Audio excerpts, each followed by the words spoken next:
पिछली online class में हमने हिंदी साहित्य के इतिहास के अंतर्गत रीतिकाल पर बात की थी। रीतिकाल पर बात करते हुए हमने ये बताया था कि हिंदी साहित्य के इतिहास के रीतिकाल के अध्ययन के लिए काव्य शास्त्र का थोड़ा बहुत ज्ञान आवश्यक है। जैसे कि रस क्या है, अस्थाई भाव क्या है, विभाव क्या है, अनुभाव क्या है, या फिर अलंकार क्या है, काव्य गुण कितने तरह के होते हैं। तो इन सभी चीज़ों का हमने एक सामान्य परिचय देने की चेष्टा की थी। पिछली क्लास में हमने अलंकार पर बात करते हुए शब्द अलंकार के अंतर्गत जो अलंकार थे, अनुप्रास वगैरह, अनुप्रास के जो विविध भेद वगैरह हैं, तो उन सभी चीज़ों पर, वक्रोक्ति वगैरह, ये सब, श्लेष, यमक, इन सब चीज़ों पर बात की थी।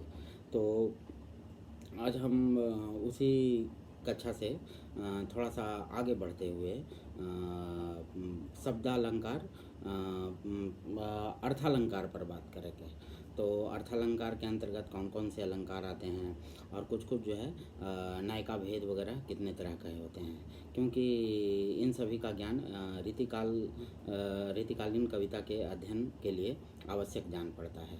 तो आइए हम लोग शुरू करते हैं अर्थालंकार के बारे में। तो अर्थालंकार के अंतर्गत जो है पहला अलंकार है वो है उपमा अलंकार। तो उपमा क्या है? उपमा अलंकार, उप का अर्थ है निकट और मा का अर्थ है मापना। तो इसका एक सामान्य सा मतलब इसकी एक सामान्य सी परिभाषा दी जा सकती है कि जब दो वस्तुओं को आमने सामने रखकर उसमें समानता के गुणों का प्रतिपादन करना उपमा अलंकार कहलाता है। तो इसमें सबसे बड़ी चीज़ है कि इसमें अलंकार के अंतर्गत जो है, या उपमा के अंतर्गत जो है, मुख्य रूप से चार चीज़ें आती है। कि कौन कौन सी चीज़ें हैं? वो एक तो है उपमेय। उपमेय क्या है? उपमेय जिसकी उपमा दी जाए, और उपमेय उपमान जिससे तुलना की जाए या जिससे उपमा दी जाए। साधारण धर्म क्या है? गुण। और सादृश्यवाचक शब्द मतलब जो समानता प्रतिपादित करने वाला शब्द होता है, वो उसे हम सादृश्यवाचक शब्द कहते हैं। अब इसे हम एक उदाहरण से समझने की कोशिश करते हैं। जैसे अगर हम ये बोलें कि मुख चांद सा सुंदर है, तो इसमें उपमेय कौन सा है, उपमान क्या है, गुण क्या है, सादृश्यवाचक धर्म क्या है, इसको जानने का प्रयास करते हैं। तो उपमेय का अर्थ क्या है कि जिसकी उपमा दी जाए। उपमेय का अर्थ है जिसकी उपमा दी जाए। तो किसकी उपमा दी जा रही है? मुख चांद सा सुंदर है में मुख की उपमा हम किससे कर रहे हैं? चांद से। तो चांद यहाँ पर क्या है? उपमान। चांद मतलब जिससे उपमा दी जाए वो है उपमान, और जिसकी उपमा दी जाए वो है उपमेय। और साधारण धर्म क्या है? गुण। गुण क्या है? तो यहाँ पर जो है सुंदर जो है वो साधारण धर्म है। साधारण धर्म का अर्थ है गुण।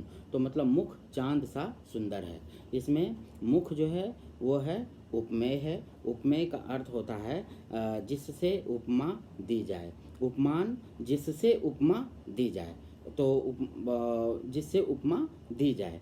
और साधारण धर्म गुण, जो मतलब क्वालिटी है जिसको रख करके हम मतलब आपस में तुलना कर रहे हैं। और सादृश्यवाचक शब्द मतलब समानता प्रतिपादित करने वाला शब्द।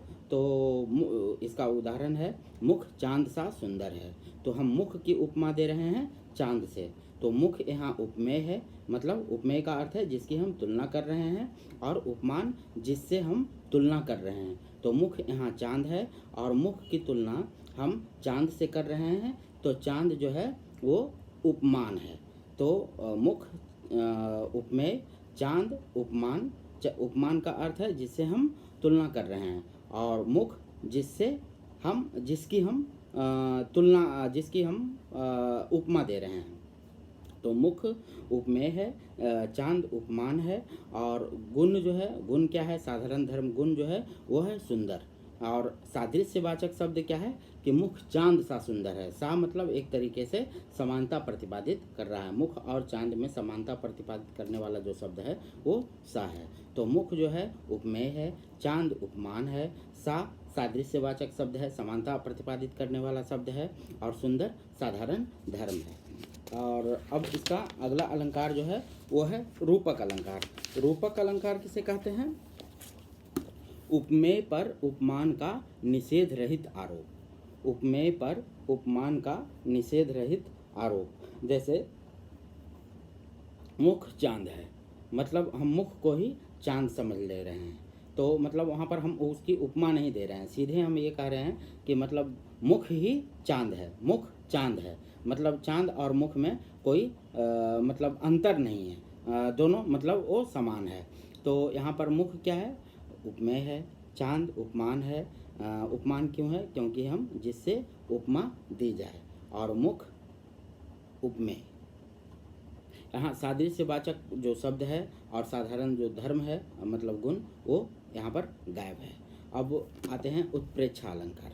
उत्प्रेक्षा अलंकार उपमेय में उपमान की संभावना करना। उपमेय में उपमान की संभावना करना उत्प्रेक्षा अलंकार है। उत्प्रेक्षा में क्या है कि मानो, ज्यों, त्यों आदि शब्दों का प्रयोग होता है। तो इसका उदाहरण है मुख मानो चांद है, मतलब हम एक तरीके से उसमें संभावना कर रहे हैं। मुख मानो चांद है, मतलब चांद की तरह जो है हम मुख को मान रहे हैं, तो एक तरीके से हम संभावना कर रहे हैं। तो वहाँ पर जहाँ पर संभावना है वहाँ पर उत्प्रेक्षा अलंकार होगा। एक अलंकार है प्रतीप। प्रतीप का अर्थ है कि प्रसिद्ध उपमान को उपमेय बना देना प्रतीप अलंकार कहलाता है। जैसे मुख सा चांद है, मतलब हम चांद की तुलना नहीं कर रहे हैं, मुख को ही हम चांद की तरह वो बता दे रहे हैं। मतलब यहाँ पर क्या है कि मुख जो है प्रसिद्ध उपमान जो है चांद, ठीक है, उसी को हमने उपमेय बना दिया है, तो तभी हम कह रहे हैं कि मुख सा चांद है। एक अलंकार होता है अनन्वय। अनन्वय क्या है कि एक ही वस्तु को उपमेय और उपमान दोनों बना देना। एक ही वस्तु को उपमेय और उपमान दोनों बना देना अनन्वय अलंकार है। अनन्वय का अर्थ है न अन्वय, मतलब जैसे मुख मुख ही है, या फिर गांधी की तरह सिर्फ गांधी हैं। तो यहाँ पर क्या है कि एक ही वस्तु है, गांधी जो है, गांधी ही यहाँ उपमेय और उपमान दोनों हैं। तो एक ही वस्तु को या एक ही चीज़ को उपमेय और उपमान बना देना अनन्वय अलंकार कहलाता है। आगे है विभावना अलंकार। विभावना अलंकार क्या है कि बिना कारण के कार्य की उत्पत्ति, बिना कारण के कार्य की उत्पत्ति को विभावना अलंकार कहते हैं। जैसे बिनु पद चले सुनय बिनु काना, कर बिनु कर्म करे विधि नाना। तो विभावना क्या है कि बिना कारण के जहाँ पर कार्य की उत्पत्ति होती है वहाँ पर हम विभावना अलंकार, उसे हम विभावना अलंकार कहते हैं। एक विशेषोक्ति अलंकार है। विशेषोक्ति अलंकार क्या है कि कारण रहते हुए भी कार्य का नहीं होना, कारण रहते हुए भी कार्य का नहीं होना, वहाँ पर विशेषोक्ति अलंकार कहलाता है। काव्यलिंग अलंकार क्या है कि जिस अलंकार में किसी कथन का कारण दिया हो, जिस अलंकार में किसी कथन का कारण दिया हुआ हो, उसे काव्यलिंग अलंकार कहते हैं। जैसे इसका एक उदाहरण है कि कनक कनक तय सैगुनी माँ दक्ता अधिकाय, या खाए बौराय नर वा खाए बौराय। तो काव्यलिंग अलंकार क्या है कि जिस अलंकार में किसी कथन का कारण दिया हुआ हो वो काव्यलिंग अलंकार है। एक है दृष्टांत अलंकार। दृष्टांत क्या है कि जिसमें उपमेय और उपमान दोनों वाक्यों में, उपमेय और उपमान जो वाक्य है उसमें बिंब प्रतिबिंब भाव जहाँ पर प्रतिबिंबित होता है वहाँ पर दृष्टांत अलंकार कहते हैं। जैसे जिसमें उपमेय और उपमान दोनों वाक्यों में बिंब प्रतिबिंब भाव जहाँ पर हो वहाँ पर दृष्टांत अलंकार होता है। जैसे कि एक मयान में दो तलवारें कभी नहीं रह सकती हैं, किसी और पर प्रेम नारियां पति का क्या सह सकती हैं। तो एक यहाँ पर हम ये देखते हैं कि दोनों वाक्यों में जो है एक बिंब प्रतिबिंब भाव है कि जिस तरीके से एक मयान में दो तलवार नहीं रह सकती, उसी तरीके से एक स्त्री अपने पति पर दूसरी स्त्री के प्रेम को बर्दाश्त नहीं कर सकती। तो एक तरह से इन दोनों वाक्यों में बिंब प्रतिबिंब भाव है, इसलिए यहाँ पर दृष्टांत अलंकार है। तो दृष्टांत अलंकार क्या हुआ कि जिसमें उपमेय और उपमान वाक्यों में बिंब प्रतिबिंब भाव हो, वहाँ पर दृष्टांत अलंकार होता है। जैसे एक म्यान में दो तलवारें कभी नहीं रह सकती हैं, किसी और पर प्रेम नारियां पति का क्या सह सकती हैं। तो ये दृष्टांत अलंकार है। अब हम लोग थोड़ा सा नायका भेद जानने का प्रयास करते हैं कि नायका के कितने तरह के भेद किए गए हैं, क्योंकि रीतिकालीन के अध्ययन के दौरान हम देखते हैं कि बहुत तरह की नायिकाओं का वर्णन मिलता है। और वात्स्यायन वगैरह के कामसूत्र वगैरह को भी अगर हम पढ़ें तो उसमें भी नायिकाओं के बहुत तरह के भेद किए गए हैं। तो थोड़ी सी जानकारी इसकी भी हम लोग रीतिकाल के अध्ययन के दौरान हम लोग ले लेते हैं। जैसे निष्ठा के आधार पर नायिकाओं के 3 भेद किए गए हैं। एक है स्वकीया, दूसरा है परकीया और तीसरा है सामान्य। स्वकीया नायिका क्या होती है कि स्वकीय नायिका एक ही व्यक्ति के प्रति अनुरक्त होती है, मतलब एक ही व्यक्ति के प्रति उसका प्रेम होता है, या एक ही व्यक्ति के प्रति उसके प्रेम के प्रति आसक्ति होती है। परकीया क्या है कि अपने पति या प्रेमी के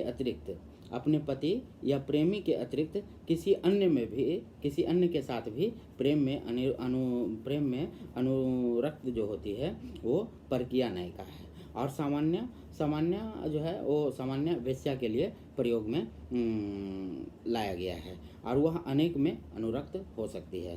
तो निष्ठा के आधार पर हमने देखा कि नायिका के 3 भेद हैं। जैसे पहला स्वकीय नायिका एक नायक के प्रति अनुरक्त रहती है। उसके बाद परकीया नायिका जो है वो अपने पति या प्रेमी के अलावे किसी अन्य में भी अनुरक्त होती है। और एक नायिका का भेद है सामान्य नायिका जो है वेश्या के लिए प्रयुक्त किया गया है, वह अनेक में अनुरक्त हो सकती है। आगे फिर कुछ और नायिकाओं के भेद हैं। जैसे एक है मुग्धा, दूसरा है मध्या और तीसरा है प्रौढ़ा। मुग्धा जो नायिका होती है वो कम उम्र की नायिका होती है। इसमें प्रेम से अधिक जो है लज्जा का भाव अधिक होता है।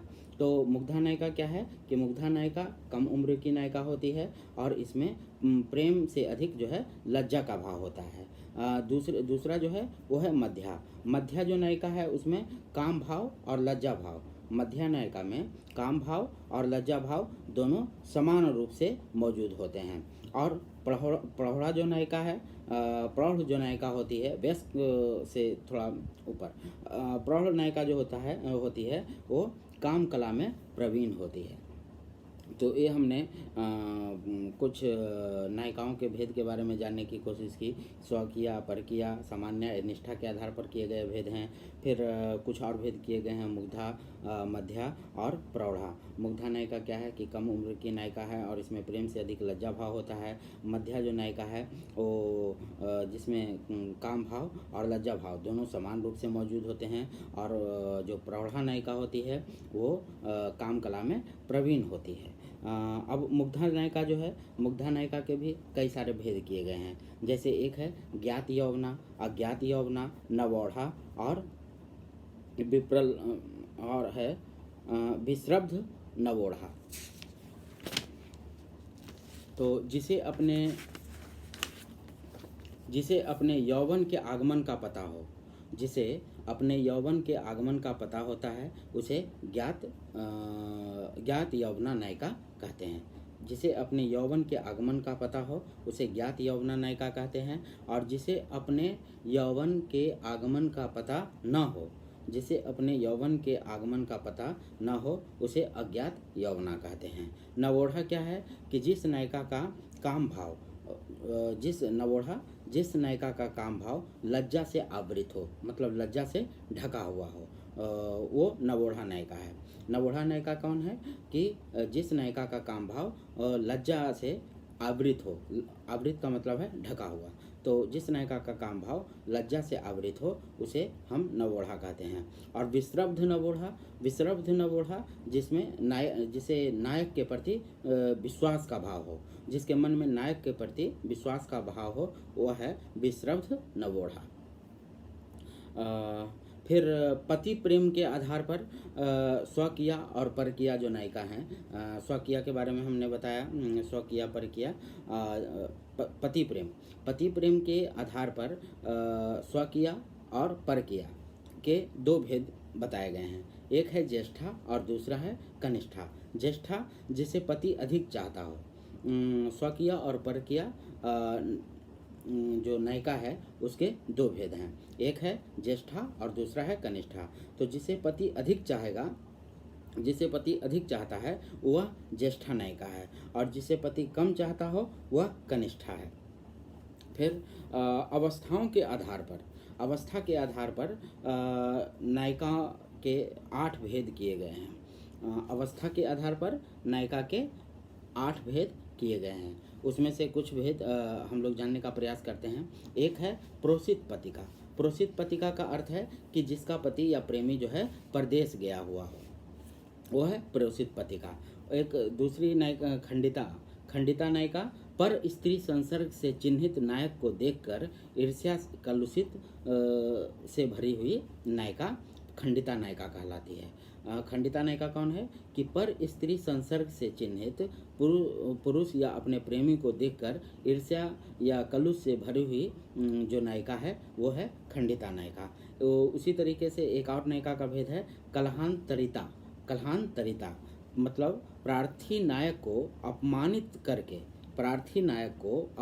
करके बाद में पश्चाताप करने वाली नायिका कलहांतरिता नायिका। कलहांतरिता नायिका मतलब प्रार्थी नायक को अपमानित करके बाद में पश्चाताप करने वाली नायिका कलहांतरिता नायिका कहलाती है।